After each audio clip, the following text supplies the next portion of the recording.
आज की वीडियो में हम डिस्कस करने वाले हैं बर्न की definition, epidemiology, risk factor, skin anatomy, classification, complication, zone of wounds, effect of burn injury, burn wound healing, management of burn. ये सब हम पहले पढ़ चुके हैं।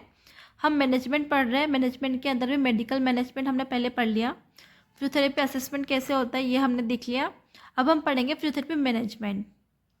फिजियोथेरेपी मैनेजमेंट के अंदर भी काफ़ी सारे टेक्निक्स आते हैं जो कि हम पढ़ रहे थे, जिसके अंदर से हमने प्रिवेंट रेस्पिरेटरी कॉम्प्लिकेशन ये पढ़ लिया। फुल ROM को कैसे मेंटेन करते हैं ये देख लिया। रजिस्टिव एक्सरसाइजेज हमने पढ़ लिया है। प्रिवेंट डिफॉर्मिटी एंड कॉन्ट्रैक्चर को कैसे प्रिवेंट करते हैं ये हम देख चुके हैं। स्ट्रेचिंग एक्सरसाइजेज हम देख चुके हैं।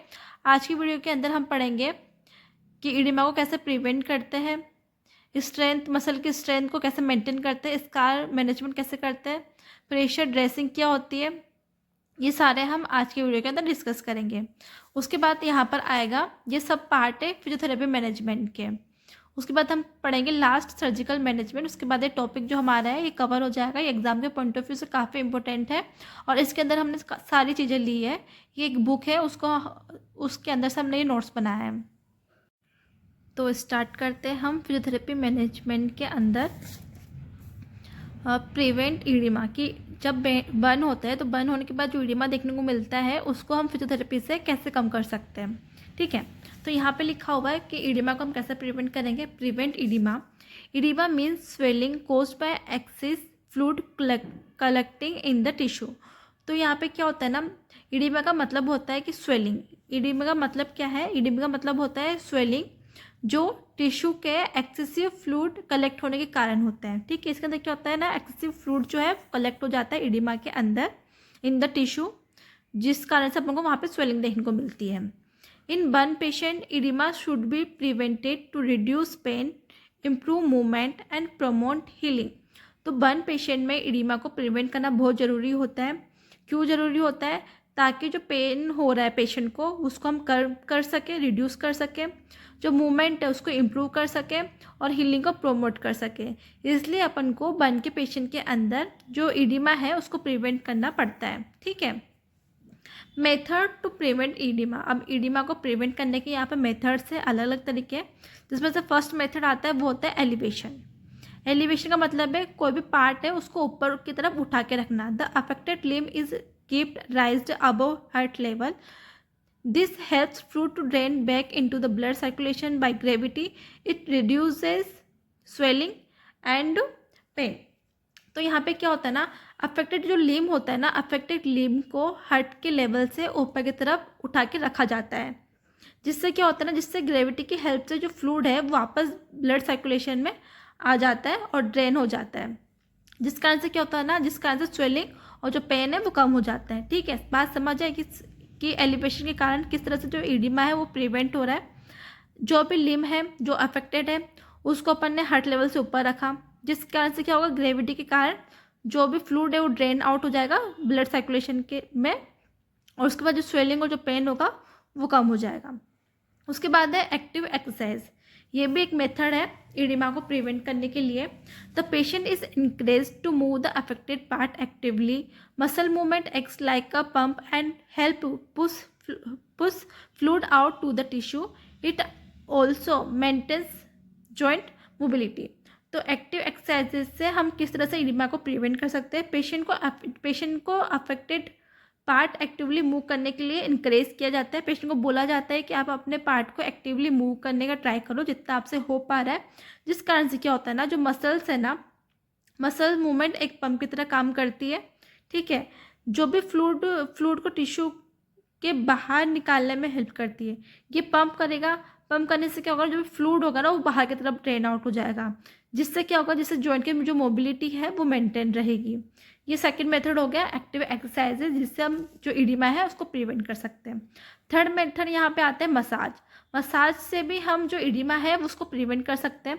Gentle massage help to move excess fluid from swollen area. It improves blood and lymphatic circulation. Massage should be done carefully to avoid damage to healing tissue. तो यहाँ पे इसका कहने का मतलब ये है कि जेंटल मसाज जो है ना, जेंटल मसाज स्लोवन एरिया से एक्सेसिव फ्लूइड को मूव करने में हेल्प करती है। ठीक है, जो भी स्लोवन एरिया है वहाँ से फ्लूइड को, एक्सेसिव फ्लूइड को निकालने में हेल्प करती है, जिस कारण से क्या होता है ना, जिससे ब्लड सर्कुलेशन और लिम्फेटिक ड्रेनेज जो है ना वो इम्प्रूव होता है। ठीक है, जिस कारण से मसल्स केयरफुली, लेकिन जो अपन मसाज दे रहे हैं ना वो हमको केयरफुली करना चाहिए ताकि जो हीलिंग है टिश्यूज़ की वो डैमेज ना हो। ठीक है, तो मसाज के अंदर क्या होगा ना, मसाज के अंदर हम जेंटल मसाज देंगे ताकि जो एक्सेसिव फ्लूइड है वो निकल जाए उस एरिया से, और जो स्वेलिंग आ गई थी वो कम हो जाएगी। क्यों हो जाएगी? क्योंकि जो ब्लड सर्कुलेशन है वो इम्प्रूव हो रहा है और लिम्फेटिक सर्कुलेशन है ना वो भी इम्प्रूव हो रहा है।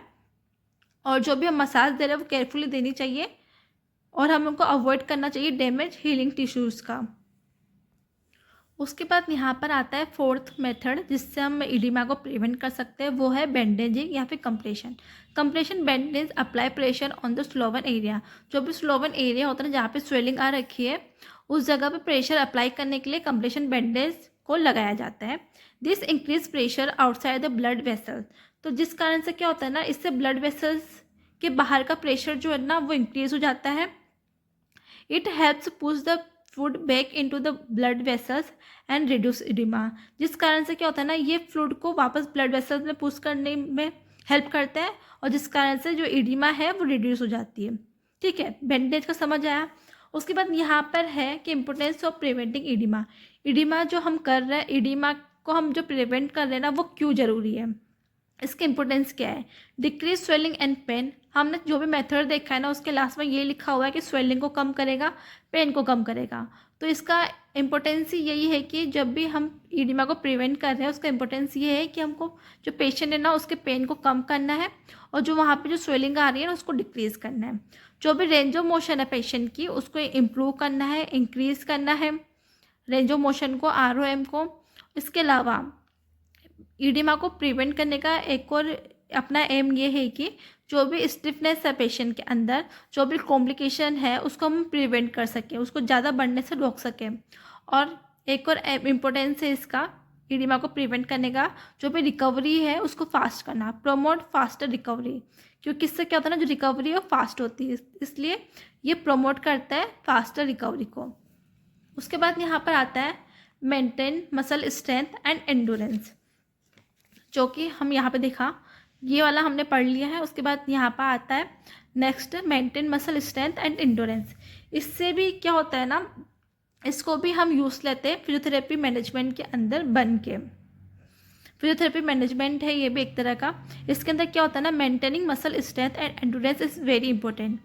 जो भी पेशेंट है उसके मसल्स की स्ट्रेंथ और एंडोरेंस को मेंटेन करना बहुत ज़रूरी है बेन पेशेंट के अंदर, to prevent muscle weakness and fatigue. Fatigue को और मसल वीकनेस को प्रिवेंट करने के लिए। ठीक है, बात समझ आई। उसके बाद है resisted exercise are use to maintain and improve muscle strength. Muscle strength को इम्प्रूव करने के लिए और मेंटेन करने के लिए हम वहाँ पे रेजिस्टेड एक्सरसाइजेस करवाते हैं। ये हम पहले की वीडियो के अंदर पढ़ चुके हैं कि रेजिस्टेड एक्सरसाइजेज जो है वो कैसे करवाई जाती है। उसके बाद यहाँ पर आता है resistance can be given in different way such as. जो रेजिस्टेंस जो एक्सरसाइज है ना वो अलग तरीके से दी जा सकती है। मैनुअल रेजिस्टेंस अपन दे सकते हैं जिसके अंदर क्या होता है ना, जो थेरेपिस्ट है ना वो रेजिस्टेंस अप्लाई करते हैं अपने हैंड से पेशेंट के बॉडी पार्ट पर। फ्री वेट से हम रेजिस्टेंस दे सकते हैं या फिर स्प्रिंग या इलास्टिक बैंड से भी हम रेजिस्टेंस दे के एक्सरसाइजेस करवा सकते हैं मसल की स्ट्रेंथ और एंड्योरेंस को मेंटेन करने के लिए बन पेशेंट में। उसके बाद है यहाँ पे exercises should be started according to the patient condition and stage of healing. जो भी हम एक्सरसाइजेज पेशेंट को करवा रहे हैं वो पेशेंट की कंडीशन के अकॉर्डिंग और जो भी उसके हीलिंग की स्टेज है उसके अकॉर्डिंग करवाई जाती है। हीलिंग की स्टेजेस हम पहले की वीडियो के अंदर डिस्कस कर चुके हैं। हमने देखी थी epidermal healing and dermis healing. ठीक है, जो डर्मिस हीलिंग थी उसके भी अलग अलग फेज थे। तो कौन सी फेज की हीलिंग चल रही है, कौन से स्टेज की हीलिंग है और पेशेंट की कंडीशन क्या है, उसके बेसिस पे ही हम एक्सरसाइजेज प्लान करते हैं पेशेंट की और पेशेंट की कंडीशन के अकॉर्डिंग ही करवाते हैं। दिस एक्सरसाइजेज हेल्प इन, अब जो भी हम एक्सरसाइजेज करवा रहे हैं वो क्या चीज़ में हेल्प कर रही है, क्या हेल्प कर रही है हमारी बॉडी में, पेशेंट की बॉडी के अंदर। तो इससे क्या होता है ना, मसल वास्टिंग जो है वो प्रिवेंट होती है। मसल वास्टिंग नहीं होती है। उसके बाद इम्प्रूविंग मसल पावर को इम्प्रूव करती है। इंक्रीजिंग एंडोरेंस, पेशेंट की एंडोरेंस को इंक्रीज करती है। Helping the patient perform daily activity independently. इससे क्या होता है ना, जो पेशेंट रिकवर होता है, हर चीज़ उसकी इम्प्रूव होती है, जिस कारण से जो पेशेंट है ना वो अपनी आइडियल एक्टिविटीज़ खुद कर पाता है। आइडियल एक्टिविटीज़ वो खुद कर पाए उन सब में ये हेल्प करता है। Regular and properly graded adjusted exercises help the patient regain strength and functional ability. Regular and properly graded adjusted exercises करवाने से क्या होता है ना, जो पेशेंट है ना वो उसकी स्ट्रेंथ रिगेन होती है और फंक्शनल एबिलिटी भी रिगेन होती है। उसके बाद अब यहाँ पर नेक्स्ट आता है स्कार मैनेजमेंट। स्कार मैनेजमेंट भी एक फिजियोथेरेपी का पार्ट है, फिजियोथेरेपी मैनेजमेंट का। अब स्कार मैनेजमेंट है वो किस तरह से हेल्प करता है बर्न पेशेंट के अंदर, वो हम डिस्कस करते हैं। Scar management is important to improve movement and functional after burn to reduce abnormal scar formation. Burn के बाद स्कार मैनेजमेंट बहुत इंपॉर्टेंट होता है बर्न के पेशेंट में। मूवमेंट और फंक्शनल इम्प्रूव करने में हेल्प करता है और अबनॉर्मल स्कार जो फॉर्मेशन है ना उसको कम करता है। ठीक है, अब इसके अंदर हमको हाइपरट्रॉपिक स्कार के बारे में पढ़ते हैं कि क्या होता है ना, आफ्टर बर्न हाइपरट्रॉपिक स्कार में डेवलप। बर्न होने के बाद जब वहाँ पे रिकवरी होती है कुछ टाइम के बाद वहाँ पर अपन को हाइपरट्रॉफिक स्कार जो है ना वो देखने को मिल सकते हैं। This scar are thick, raised and tight which can limits movement. अब जो स्कार होते हैं ना हाइपरट्रॉफिक स्कार वो थिक होते हैं, रेस्ट होते हैं और टाइट होते हैं, जिस कारण से क्या होता है ना जो मूवमेंट है ना उसके अंदर लिमिटेशन देखने को मिलती है। इसलिए इन स्कार का मैनेजमेंट करना, इसको ठीक करना काफ़ी ज़रूरी होता है। Scar management help in regaining function and improve appearance. जब अपन स्कार का मैनेजमेंट करते हैं, जब इसको ठीक करने का ट्राई करते हैं तो इससे क्या होता है ना, इससे हमको हेल्प मिलती है पेशेंट के जो फंक्शन होता है ना उसको रिगेन करने में, और जो पेशेंट के अपीयरेंस होते हैं ना वो भी इसके अंदर इम्प्रूव होती है। इसलिए अपन को स्कार का मैनेजमेंट करना काफ़ी ज़रूरी होता है, ये है बहुत ज़्यादा हेल्पफुल होता है। अब इसको अपन कैसे कर सकते हैं, इसकी टेक्निक है प्रेशर थेरेपी। प्रेशर थेरेपी की किस तरह से यूज़ आता ही है, किस तरह से काम करता है उसके बारे में लिखा हुआ है। Pressure therapy helps in reducing hypertrophic scar. जो प्रेशर थेरेपी होते हैं ना, जो हाइपरट्रॉफिक स्कार जो हमने पहले ऊपर की तरफ पढ़ा उसको रिड्यूस करने में हेल्प करती है। ठीक है, अगर इसको हम रिड्यूस करेंगे तो क्या होगा ना, यहाँ ऊपर लिखा हुआ है फंक्शनल रिगेन होगा, फंक्शन रिगेन होगा, जो अपीयरेंस है ना वो इम्प्रूव होगी। ठीक है, तो ये क्या हेल्प करता है, प्रेशर थेरेपी क्या हेल्प करती है, जो भी help in maturation of scar tissue, reduce excessive scar growth, reorganise collagen fibre. जो प्रेशर थेरेपी है वो स्कार टिश्यू के मैच्योरेशन में हेल्प करती है। ठीक है, और इसके अलावा एक्सेसिव जो स्कार ग्रोथ है ना उसको रिड्यूस करती है और कोलेजन फाइबर को रीऑर्गेनाइज करने में हेल्प करती है। ठीक है, it change the biomechanical structure of scar tissue. इससे क्या होता है ना, जो स्कार टिश्यू का जो बायोमैकेनिकल स्ट्रक्चर है वो चेंज हो जाता है। ठीक है, उसके अलावा pressure therapy is mainly indicate in deep partial thickness burn. Burn therapy mainly deep partial thickness burn में इंडिकेट होती है। ठीक है, उसके बाद नेक्स्ट मेथड है यहाँ पे सिलिकॉन जेल सीट। एक तरह की सीट होती है जिसको स्कार के ऊपर अप्लाई किया जाता है। Silicone gel sheet are use to reduce scar thickness.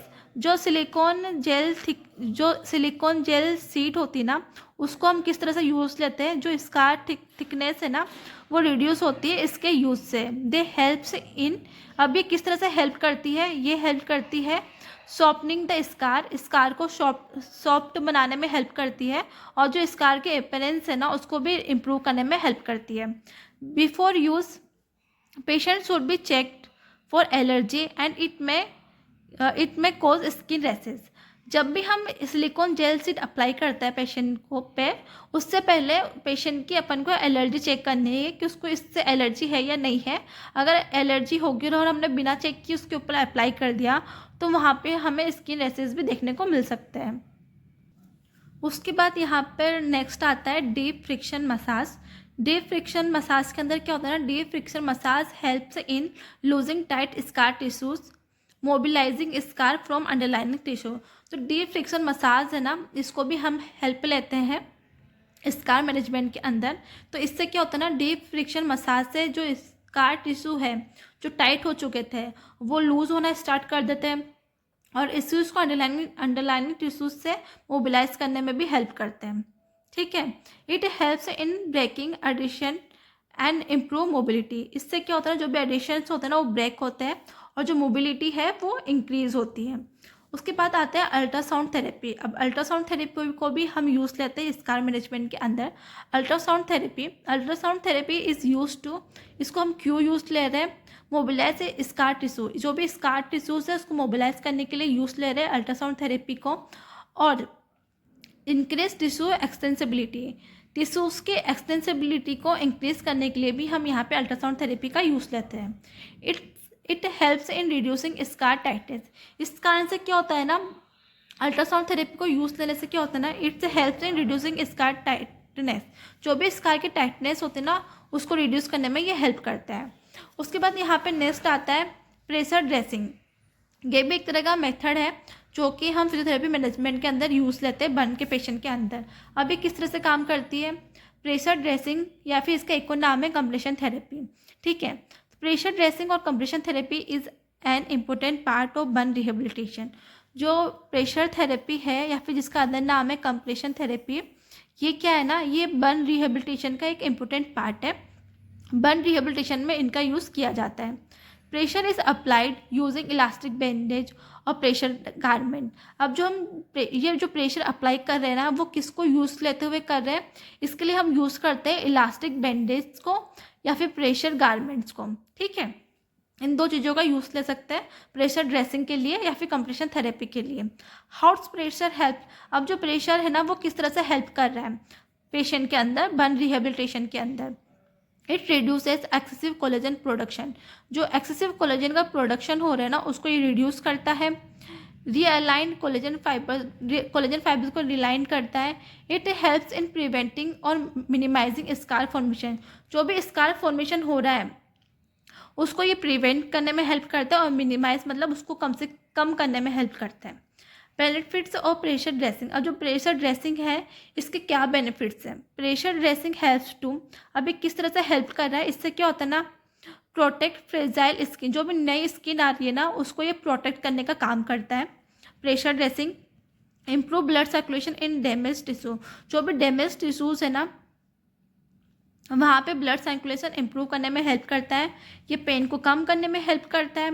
इसके अलावा reduce dryness and itching on the skin, skin पे स्किन है ना वहाँ पे ईचिंग ना हो, ड्राइनेस ना हो, उसको रिड्यूस करने में हेल्प करता है। इम्प्रूव स्किन एक्सटेंसिबिलिटी, स्किन की जो एक्सटेंसिबिलिटी है उसको इम्प्रूव करता है। एक्सटेंसिबिलिटी का मतलब होता है स्किन बिकम मोर फ्लेक्सिबल। अब उसके बाद यहाँ पर आता है जो प्रेशर गारमेंट्स है उसके भी टाइप होते हैं अलग अलग तरीके से। तो इसका फर्स्ट टाइप है इलास्टिक रेप बैंडेज। ये एक तरह का बैंडेज होता है, ये इलास्टिक तरीके का। इसको हम कब यूज़ ले सकते हैं, use in the early phase of treatment.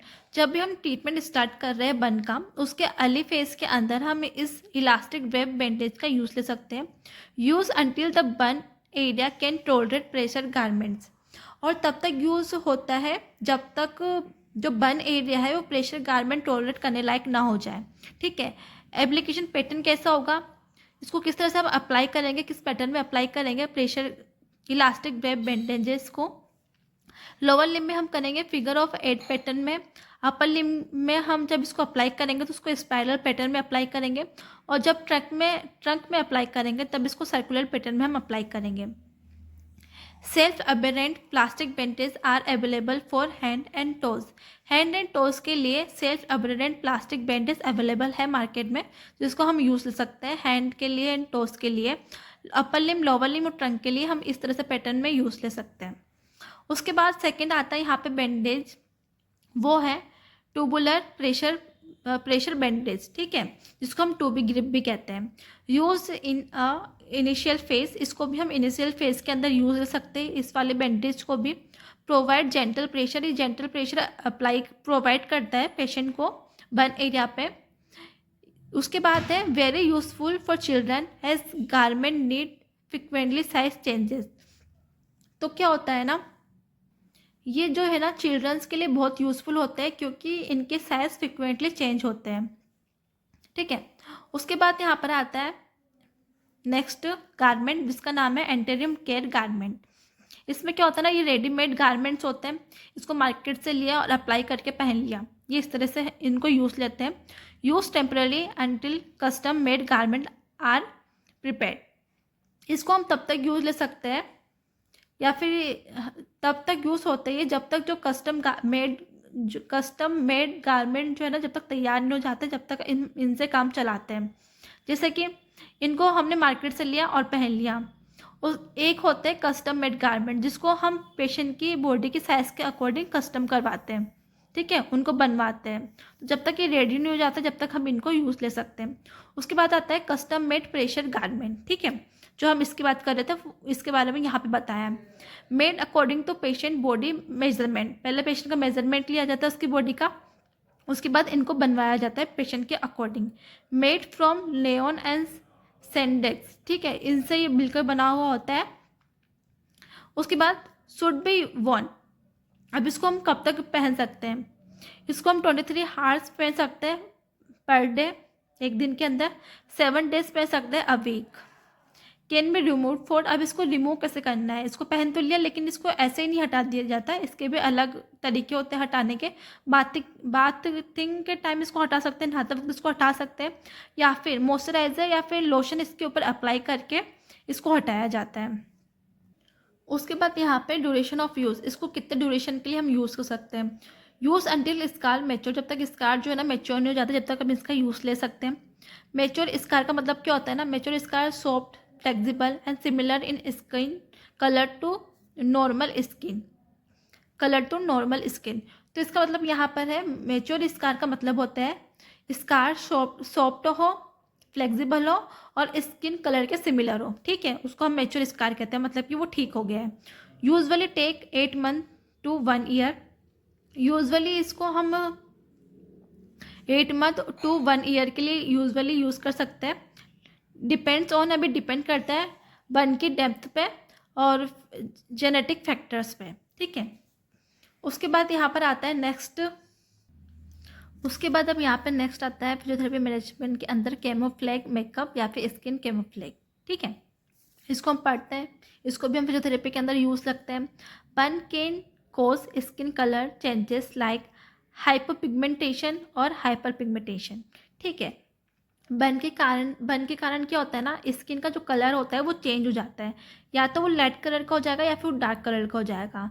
अगर मान लो जो स्किन है वो लाइट कलर की हो जाती है तो उसको अपन कहते हैं हाइपो पिगमेंटेशन, अगर स्किन डार्क कलर की हो जाती है तो उसको अपन कहते हैं हाइपर पिगमेंटेशन, ठीक है।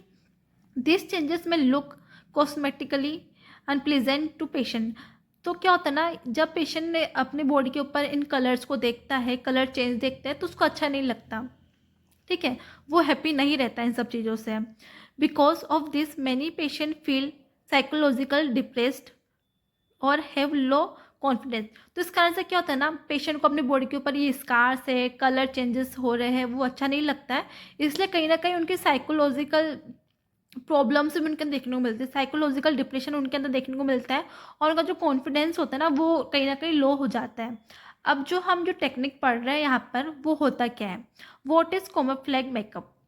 कैमोफ्लेग makeup is the use to highly pigmented cream और lotion to hide skin discolouration and scar. तो क्या होता है ना, जो कैमोफ्लेग मेकअप का मतलब ये होता है कि हाईली पिगमेंटेड क्रीम या लोशन का यूज़, ये एक तरह की क्रीम होती है या लोशन होती है जो कि हम बेन एरिया जहाँ पे पिगमेंटेशन हो रखा है, वो हाइपर हो या हाइपो कौन सा भी हो, वहाँ पे अप्लाई किया जाता है इसको। इससे क्या होता है ना, it helps the skin look more normal in colour and appearance, तो इसको अप्लाई करने से क्या होता है, जो स्किन होती है ना वो नॉर्मल कलर की दिखने लगती है और उसका जो अपीयरेंस होता है ना वो भी ठीक होने लगता है। इसके कैरेक्टरिस्टिक्स क्या है, इसके कैरेक्टरिस्टिक्स है यहाँ पर, this cosmetic are water resistant, ये जो कॉस्मेटिक्स होते हैं ना ये वाटर रेजिस्टेंस होते हैं। They do not easily come for with sweat और वाटर, ये वाटर या स्वेट से जल्दी इजीली वहाँ से हटते नहीं है। Can be worn throughout the day safely, और इसको हम पूरा दिन भर अप्लाई करके अच्छे से रख सकते हैं। अब उसके बाद हम इसके बेनिफिट्स को समझते हैं। इसके बेनिफिट्स में लिखा हुआ है improve the appearance of scar and pigmentation. इसका बेनिफिट्स ये है जो भी स्कार का अपीयरेंस है और जो पिगमेंटेशन है स्किन पे उसको ये इम्प्रूव करता है। उसके बाद ये हेल्प करता है इम्प्रूव सेल्फ कॉन्फिडेंस। जो भी पेशेंट का सेल्फ कॉन्फिडेंस है और जो मेंटल वेलबींग है उससे भी ये पेशेंट को इम्प्रूव करवाता है। Allows patient to go outside comfortable. इससे क्या होता है जो पेशेंट होता है ना वो आउटसाइड कंफर्टेबली जा सकता है क्योंकि उसके अंदर सेल्फ कॉन्फिडेंस आ चुका है, ये सब पिगमेंटेशन ठीक होने के बाद। Use in burn patient. अब इसको हम बर्न पेशेंट के अंदर यूज़ ले सकते हैं, तो किसके क्या यूजेस है। Can be use before scar maturation. इसको हम क्या करते हैं ना, तो इसको क्या है ना हम इसके स्कार मेचुरेशन से पहले भी यूज़ किया जा सकता है इसको। Useful when the patient does not want to wear pressure garments all the time. ये उन पेशेंट के लिए बहुत यूज़फुल होते हैं जो हर टाइम प्रेशर गारमेंट्स नहीं पहनना चाहते हैं, ठीक है। उनके लिए अच्छा है कि अप्लाई कर ले और ठीक हो जाए। उसके बाद नेक्स्ट एंड लास्ट आता है एम्बुलेशन फिजियोथेरेपी मैनेजमेंट के अंदर। तो एम्बुलेशन को हम बर्न रिहेबिलिटेशन भी कह सकते हैं। Ambulation should be started as early as possible. जितना जल्दी हो सके उतना जल्दी हम पेशेंट का एम्बुलेशन करवा लें तो ये काफ़ी सही होता है उसके रिहेबिलिटेशन के लिए, उसके सही होने के लिए। After skin grafting the lower limb is wrapped with a elastic bandage in a figure of 8 pattern. तो स्किन ग्राफ्टिंग के बाद क्या होता है ना, स्किन ग्राफ्टिंग के बाद लोअर लिम्ब को इलास्टिक बैंडेज से फिगर ऑफ 8 पैटर्न में व्रैप किया जाता है। फिगर ऑफ 8 बैंडेज से वहाँ पर इलास्टिक बैंडेज अप्लाई किया जाता है इस पैटर्न में। This bandage supports the new skin graft and improve Venus drainage. तो इस बैंडेज से क्या होता है ना, जो भी न्यू स्किन ग्राफ्ट हमने लगाया है उसको सपोर्ट मिलता है और जो वीनस रिटर्न होता है ना वो इम्प्रूव होता है। If the patient can not tolerate standing a tilt table can be use to help the patient stand gradually. अगर मान लो कोई पेशेंट है वो ठीक से खड़ा नहीं हो पा रहा है, वो स्टैंडिंग जो है वो टॉलरेट नहीं कर पा रहा है, तो टिल्ट टेबल का हम यहाँ पे यूज़ ले सकते हैं। टिल्ट टेबल को यूज़ लेंगे पेशेंट को ग्रेजुअली खड़ा करना सिखाने के लिए, मतलब पेशेंट को हमको सिखाना है कि खड़ा कैसे होना है, इसलिए हम वहाँ पे टिल्ट टेबल का यूज़ ले सकते हैं। हम यहाँ पे ये एम्बुलेशन पढ़ रहे हैं बर्न रिहेबिलिटेशन, किसको किस तरह से रिहेब करना है पेशेंट को। इन द बिगनिंग स्टार्टिंग में क्या होता है ना, असिस्टिव डिवाइस का हम यहाँ पे यूज़ ले सकते हैं, जैसे कि वॉकर हो गया, क्रंचेस हो गया, इन सब का हम यहाँ पे यूज़ ले सकते हैं रिहेबिलिटेशन के लिए। Patient should be encourage to go walking, cycling, treadmill walking and stage climbing to improve aerobic capacity. Patient को जो है ना इंक्रीज किया जाता है कि वो walking, cycling, treadmill walking, stage climbing करे, जिससे एरोबिक कैपेसिटी जो है ना वो उसकी इंप्रूव होगी। हमको क्या क्या करवाना है पेशेंट को, वॉकिंग करवानी है, साइकिलिंग करवाने के लिए इंक्रेज करना है, ट्रेडमिल वॉकिंग के लिए इंक्रेज करना है, स्टेज क्लाइंबिंग के लिए उसको इंक्रेज करना है ताकि उसकी जो एरोबिक कैपेसिटीज़ है उसकी जो एरोबिक कैपेसिटीज़ है वो इम्प्रूव हो सके। अब उसके बाद यहाँ पर आता है the aim of ambulation is to regain maximum. इसका मतलब ये है कि the aim of ambulation is to regain maximum functional ability and prepare the patient for activity of daily living such as escaping, jumping for a height, achieving required grip strength within a given time। तो ambulation का main M यहाँ पे क्या होता है ना, maximum functional ability को regain करना, ठीक है, रिगेन मैक्सिमम फंक्शनल एबिलिटी को रिगेन करना, पेशेंट को एक्टिव ऑफ डेली लिविंग के लिए प्रिपेयर करना, जिसको हम शॉर्ट में कहते हैं एडीएल। तो अपना एम यही है कि जो जितना हो सके उतना पेशेंट को की एबिलिटी को वापस मैक्सिमम लेके आना है ताकि वो अपने एक्टिविटी को ठीक से परफॉर्म कर पाए। एक्टिविटी और डेली लिविंग में उसको इम्प्रूव करना है और उसको ये सब मोमेंट्स के लिए उसको इंक्रेज करना है हमें, कि ताकि वो ये सब चीज़ें हैं वो खुद से कर पाए। जैसे कि एडीएल के एग्जांपल हो गए, स्किपिंग हो गया, हाइट से जंप करना हो गया, और गिवन टाइम के अंदर रिक्वायर्ड ग्रिप स्ट्रेंथ वो अचीव करवाना है। ये एक अपना एम होता है फिजियोथेरेपी का एम्बुलेशन के अंदर। उसके बाद यहाँ पर आता है सर्जिकल मैनेजमेंट। सर्जिकल मैनेजमेंट हम अब स्टार्ट करेंगे नेक्स्ट वीडियो में। तो आज की वीडियो में हमने सारा देख लिया है। तो अभी यहाँ पे फिजियोथेरेपी जो मैनेजमेंट है वो कंप्लीट हो गया। नेक्स्ट वीडियो के अंदर हम देखेंगे इसका सर्जिकल मैनेजमेंट। अगर आपको वीडियो अच्छी लगी हो तो उसको लाइक करें, शेयर करें एंड सब्सक्राइब करें। Thank you.